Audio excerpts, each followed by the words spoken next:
दोस्तों, आज हम आपको सुनाएंगे कर्म का फल कहानी की। तो दिल थाम के बैठिए, चलिए शुरू करते हैं। एक लड़की थी।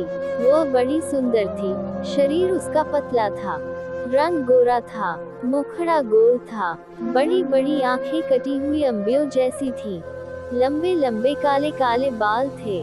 वह बड़ा मीठा बोलती थी। धीरे धीरे वह बड़ी हो गई। उसके पिता ने कुल के पुरोहित तथा नाई से वर की खोज करने को कहा। उन दानों ने मिलकर एक वर तलाश किया। न लड़की ने होने वाले दूल्हे को देखा, न दूल्हे ने होने वाली दुल्हन को। धूमधाम से उनका विवाह हो गया।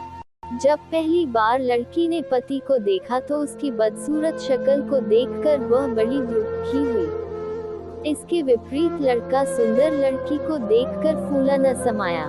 रात होती तो लड़की की सास दूध औटाकर उसमें गुड़ या शक्कर मिलाकर बहू को कटोरा थमा देती और कहती, जा अपने लाड़े पति को पिला। वो कटोरा हाथ में लेकर पति के पास जाती और बिना कुछ बोले चुपचाप खड़ी हो जाती। उसका पति दूध का कटोरा ले लेता और पी जाता। इस तरह कई दिन बीत गए। हर रोज ऐसे ही होता। एक दिन उसका पति सोचने लगा, आखिर यह बोलती क्यों नहीं।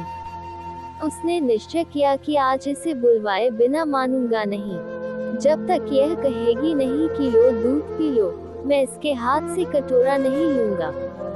उस दिन रात को जब वह दूध लेकर उसके पास खड़ी हुई तो वह चुपचाप लेटा रहा। उसने कटोरा नहीं थामा। पत्नी भी कटोरे को हाथ में पकड़े खड़ी रही, कुछ बोली नहीं। बेचारी सारी रात खड़ी रही, मगर उसने मुंह नहीं खोला। उस हठीले आदमी ने भी दूध का कटोरा नहीं लिया। सुबह होने को हुई तो पति ने सोचा, इस बेचारी ने मेरे लिए कितना कष्ट सहा है। यह मेरे साथ रहकर प्रसन्न नहीं है। इसे अपने पास रखना इसके साथ घोर अन्याय करना है। इसके बाद वह उसे उसके पीहर छोड़ आया। बेचारी वहाँ भी प्रसन्न कैसे रहती। वह मन मन ही खुलती। वह घुटकर मरने लगी। उसे कोई बीमारी न थी। वह बाहर से एकदम ठीक लगती थी। माता पिता को उसके विचित्र रोग की चिंता होने लगी। वे बहुत से वैद्यों और ज्योतिषियों के पास गए, पर किसी की समझ में उसका रोग नहीं आया। अंत में एक बड़े ज्योतिषी ने लड़की के रंग रूप और चाल ढाल को देखकर असली बात जान ली। उसने उसके हाथ की रेखाएं देखी।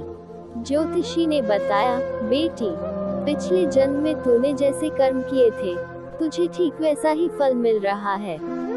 इसमें न तेरा दोष है, न तेरे पति का। तेरे पति ने पिछले जन्म में सफेद मोतियों का दान किया था और तूने ढेर सारे काले उड़द मांगने वालों की झोलियों में डाले थे। सफेद मोतियों के दान के फल से तेरे पति को सुंदर पत्नी मिली है और तुझे उड़दों जैसा बदसूरत आदमी मिला है।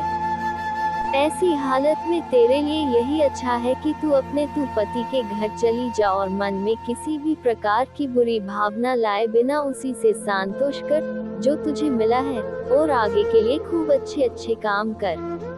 उसका फल तुझे अगले जन्म में अवश्य मिलेगा। ज्योतिषी की बात उस लड़की की समझ में आ गई और वह खुश होकर अपने पति के पास चली गई। वे लोग आनंद से रहने लगे। दोस्तों, अगर आपको हमारी कहानियाँ पसंद आ रही है और आप रोज ऐसी ही नई नई कहानियाँ सुनना चाहते हैं तो हमारे चैनल को सब्सक्राइब करके बेल आइकन घंटे को दबाना ना भूलें, जिससे हमारी अच्छी अच्छी वीडियो सबसे पहले आपको मिलेंगी। धन्यवाद।